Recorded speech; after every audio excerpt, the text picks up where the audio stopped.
வணக்கம்.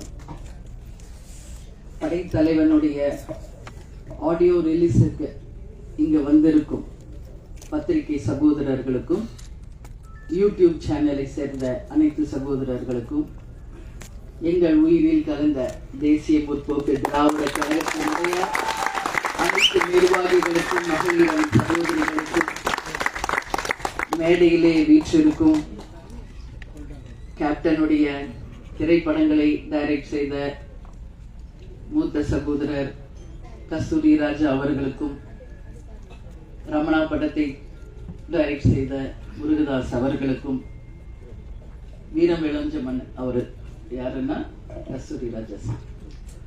இந்த சிவா சார் இருக்காரு.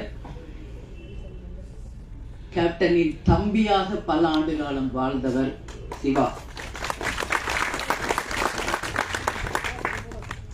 என்னுடைய அன்பு சகோதரர் சுதீஷ் அவர்களுக்கும், இந்த படைத்தலைவனில் யாரெல்லாம் உழைத்தீர்களோ அனைத்து ப்ரொடியூசர்ஸ்க்கும், எஸ்பெஷலி கேமராமேன் அவர்களுக்கும், இந்த படத்தினுடைய ஹீரோயின் அவர்களுக்கும், அவரது தாயார் அவர்களுக்கும்,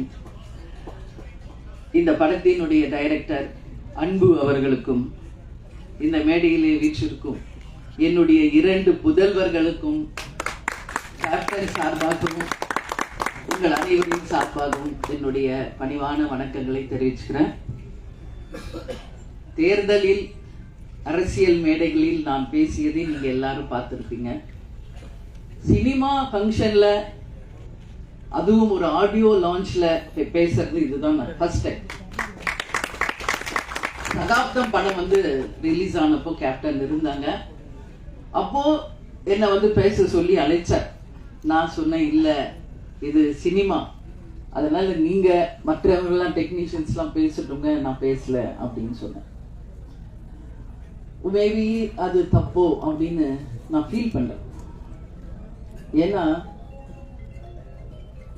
கேப்டன் ஒரு அம்மாவா நீ அவனை ஸ்டேஜில் நீ வாழ்த்தணும் அப்படின்னு கேப்டன் சொன்னார். அன்னைக்கு சரி, சினிமா ஃபங்க்ஷன்ல நம்ம எதுக்கு பேசணும் அப்படின்னு நினைச்சேன். பட் நான் இன்னைக்கு சொல்றேன், சண்முக பாண்டியன் அம்மாவா மட்டும் கிடையாது, உங்கள் அன்பு சகோதரியாக கேப்டன் பெற்றெடுத்த சண்முக பாண்டியனை இனிமேல் உங்களிடம் நான் ஒப்படைக்கிறேன்.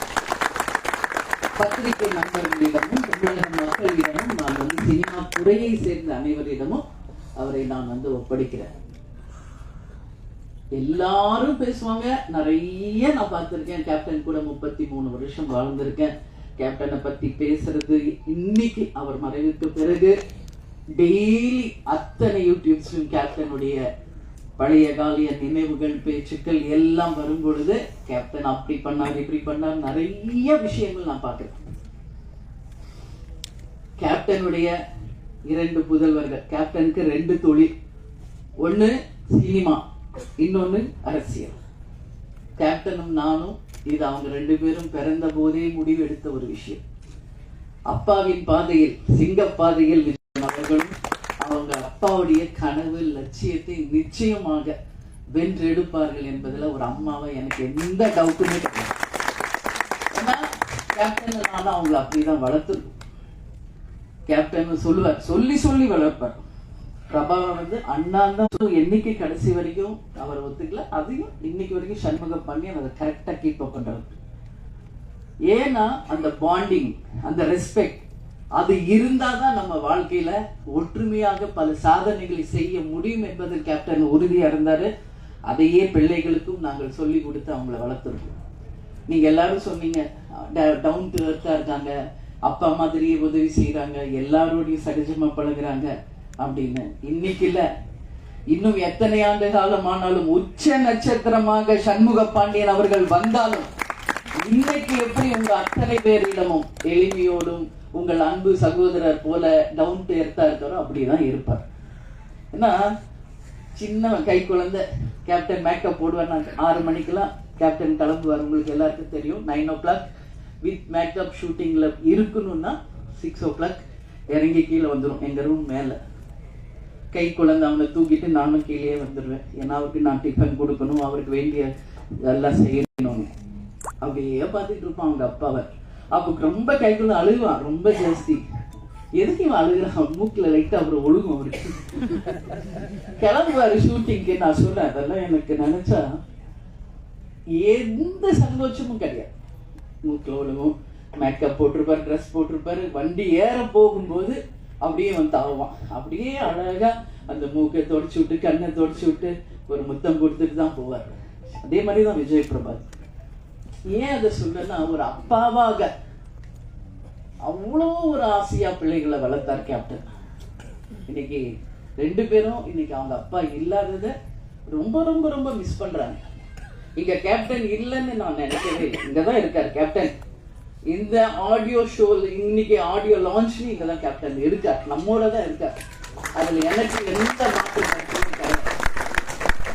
இந்த இடத்தில் கேப்டன் இருந்து அவருடைய நல்லாசியுடன் அவருடைய வாழ்த்துக்களுடன் தான் இந்த ஆடியோ லான்ச் நடந்துகிட்டு இருக்கு. அதுல எந்த மாற்று கருத்துமே இல்லை.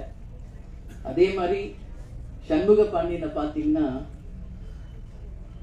ஒரு டென்ஷன் இருக்கும் ஏதாவது வாழ்க்கையில. ஆனா அவன் அறியாம போன்ல ரொம்ப சிரிச்சு பேசிட்டு இருந்தாலே நான் கேட்பேன், யார் அன்பு கூட பேசிட்டு இருக்கியா அப்படின்னு. ஏன்னா அந்த அளவு டைரக்டருக்கும் அவருக்கும் அப்படி ஒரு பாண்டிங். அவரோட ஸ்ட்ரெஸ் பிளஸ்டர் வந்து சண்முகா வந்து மனசு விட்டு பேசுறது யாருன்னா அன்பு. அந்த அளவு வந்து அவங்க 2 பேருடைய புரிதல் இருக்கு. இப்போ அடுத்த படம் டைரக்டர் எங்க அம்மா உங்களுடைய பெரிய ஃபேன் சார். ஊதா கலர் ரிப்பன் அப்படின்னு போட்டாலே போதும். எங்க அம்மா 85 வயசு, இன்னைக்கும் எந்திரிச்சு உட்காந்து பார்ப்பாங்க. நான் இதை சார் வந்து கதை சொல்ல வரும்போது வீட்டுக்கு வரும்போது நான் சொல்லியிருக்கேன். அதே மாதிரி தான் சசிகுமார் சார், அவரும் வீட்டுக்கு கதை சொல்ல வரும்போது அவருடைய அந்த டவுன் டு எர்த் அங்க பார்த்தேன் வீட்டுல. சசிகுமார் சார், நீங்க சொல்லியிருக்கீங்க குற்ற பரம்பரை நிச்சயமாக வரும் அப்படின்னு நான் உறுதியா நம்புறேன். ஹாட்ஸ்டார் மூலியமா வருதோ இல்லையோ, அது வெப் சீரிஸா வருதோ இல்லையோ, அதை ஒரு திரைப்படமாக நாம் அனைவரும் சேர்ந்து நிச்சயம் எடுப்போம் என்றத இந்த ஸ்டேஜ்ல உங்களுடைய படம் மிகப்பெரிய வெற்றி அடைஞ்சிருக்கு. அதுக்கு உங்களுக்கு நான் வாழ்த்துக்களை சொல்றேன். அதே மாதிரிதான் நம்மளுடைய ரமணா டைரக்டர், அவருடைய திருமணத்துக்கு போயிட்டு வந்துதான் கட்சியே ஆரம்பிச்சு. அதனால எல்லாருமே கேப்டனோட பாண்டிங் தான். இதுல யாருமே கேப்டன் உடைய அந்த நட்பு இல்லாம யாருமே கிடையாது என்பது உங்க எல்லாருக்குமே தெரியும். விஜய் பிரபாகர் தம்பி வந்து ஸ்டோரி சொல்லும்போது அவரும் உட்கார்ந்து கேட்பார். சோ நான் ஒரே ஒரு விஷயம் தான் சொல்றேங்க, படைத்தலைவன் ஒரு அனிமலுக்கும் ஒரு மனிதருக்கும் இருக்கின்ற அந்த அன்பின் பாலம். ஒவ்வொரு வீட்லயும் நம்ம டாக் வளர்க்குறோம், பெட் அனிமல்ஸ் இருக்கு. வீட்டுல எப்பவுமே கேப்டனும் சரி, நானும் சரி, பிரபாஷமும் எல்லாமே ஒரு பெட் லவர்ஸ். நம்ம வீட்டுல எவ்வளவு டாக்ஸ் இருக்கின்றது உலகத்துக்கு தெரியும். அவங்க அன்பா வளர்க்குற கிளி எத்தனை இருக்குன்றது உங்களுக்கு தெரியும். மீன் இருக்கு. அதே மாதிரி சண்முக பாண்டியனுக்கு ஒரு லக்கு, மதுரை ஃபர்ஸ்ட் சகாப்தம் பண்ணாரு. அவங்க மாமா ப்ரொடியூசரா இருந்து வல்லர் அவரு சுதீஷ் எடுத்தது. அடுத்தது மதுரை வீரன். அதுல பார்த்தா ஒரு ஜல்லிக்கட்டுக்காரர். இதுல எப்படி வந்து தம்பி எப்படி யானையோடையே பழகுறாரோ அது மாதிரி அந்த ஜல்லிக்கட்டு காலையோடய அவ்வளோ ஒரு பாண்டிங்கா தம்பி பழகி இருக்காரு. அப்போ அம்மா நம்மளும் ஒரு ஜல்லிக்கட்டு காலையை வாங்கணும் வளர்க்கணும். அவங்க கேட்டா நான் நோவே சொல்ல மாட்டேன். கேப்டன் கேட்டாலும் நான் நோ சொல்ல மாட்டேன், பசங்க கேட்டாலும் நான் நோ சொல்ல மாட்டேன். ஏன்னா யாரெல்லாம் ஒருவர் பெட் லவர்ஸா இருக்காங்களோ அவங்க அத்தனை பேரும் நல்லவர்களாக தான் இருப்பாங்க. ஒரு வாயில்லாத ஜீவன் மேல அன்பு வைக்கக்கூடியவர்கள் அப்படின்னா அவங்க உண்மையிலேயே நல்லவர்களாக இருந்தாதான் அது முடியும். இதுதான் உண்மை. இதுல எந்த மாற்று கருத்துமே இல்லை. அதனால கேப்டன் கள்ளழகர்ல நடிச்சப்போ அந்த அந்த யானையோட அவ்வளோ அவருக்கு பாண்டிங் ஆயிடுச்சு. என்கிட்ட போன்ல கேட்டார், நான் கூப்பிட்டு வந்துருவா வீட்டுக்கு அப்படின்னாரு. தாராளமா உங்களுக்கு பிடிச்சா கூப்பிட்டு வாங்க, பட் நம்ம வீடு சின்ன வீடு, உங்களுக்கு எல்லாருக்கும் தெரியும். ஒரு கிரவுண்ட் வீடு, அதுல எப்படிங்க நீ யானையா நம்ம வச்சிருக்கிறதுன்னு. ஆனா அதேதான் சண்முக பாண்டியன் படைத்தலைவன்ல நடிச்சுட்டு 5 யானை, அதுல வந்து மணியன் அவருக்கு ரொம்ப ஃப்ரெண்டு. இன்னொரு 2 யானை பேரு பிரேமாவா ஏதோ சொல்லி புஜ்ஜியா அது சொல்லுவாரு. அது எல்லாமே என் ஃப்ரெண்ட்ஸ் ஆயிடுச்சுமா, நீங்க எஸ் சொன்னா நான் கூப்பிட்டு வந்துடுறேன் ஏதாவது ஒரு யானையானு. நான் இது வரைக்கும் சொல்லல, இப்ப சொல்றேன். சண்முக பாண்டியனுக்கும் கேப்டனுக்கும் சொல்றேன், உறுதியாக ஒரு யானை நம்ம வாங்குவோம். நீங்க டாக்ஸை வளர்க்குறீங்களோ அந்த மாதிரி நீங்க வளர்க்கணும். ஏன்னா அது அவருடைய விருப்பம், சண்முகாவுடைய விருப்பம்.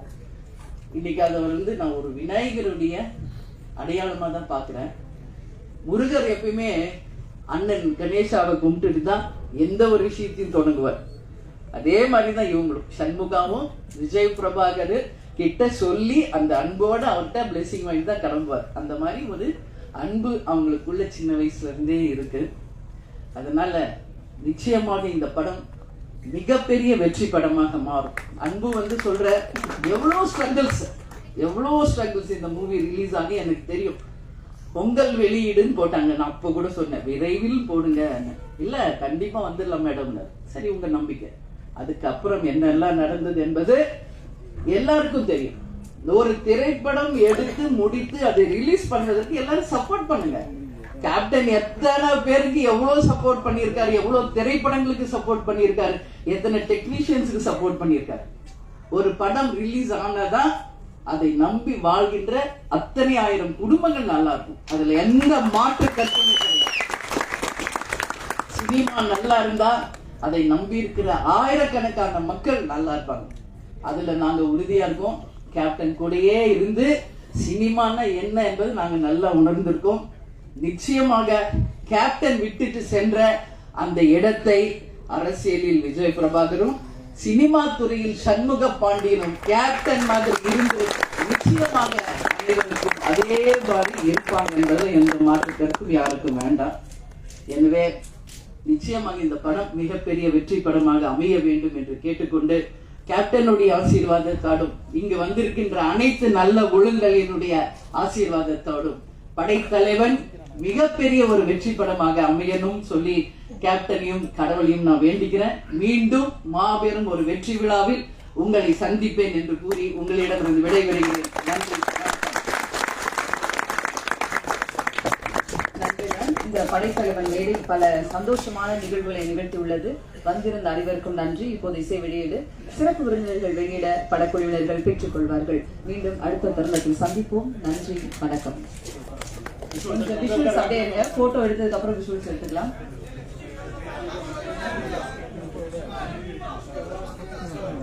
சரி, ஃபர்ஸ்ட் வீடியோ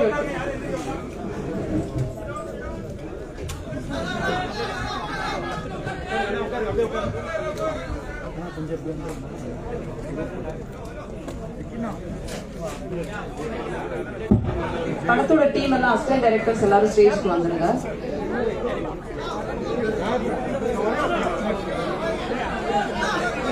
போட்டோகிராஃபர்ஸ் கொஞ்சம் சைலண்ட். போட்டோகிராஃபர்ஸ் வீடியோ எடுத்ததுக்கு அப்புறம் நம்ம எடுக்கலாம்.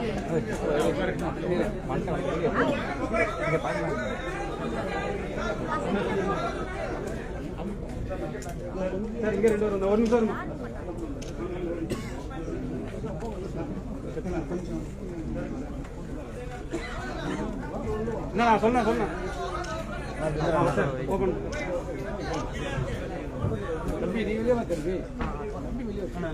கொஞ்சம் இருங்க யாராவது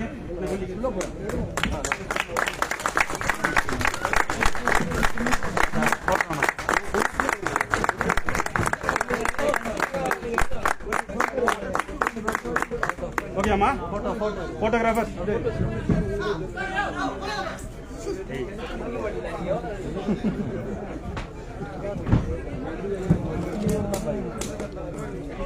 ஓகேயா? ஓகே, போட்டோகிராஃபர் நல்லா லாங் பின்னாடி லாங்கில் எடுப்போம்.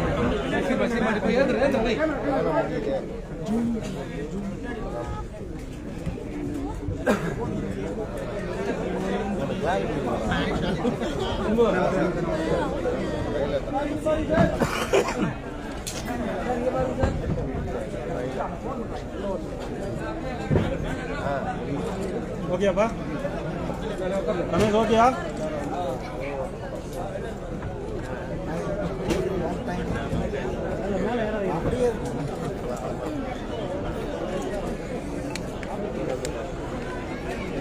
ரமேஷ், ஓகேயா?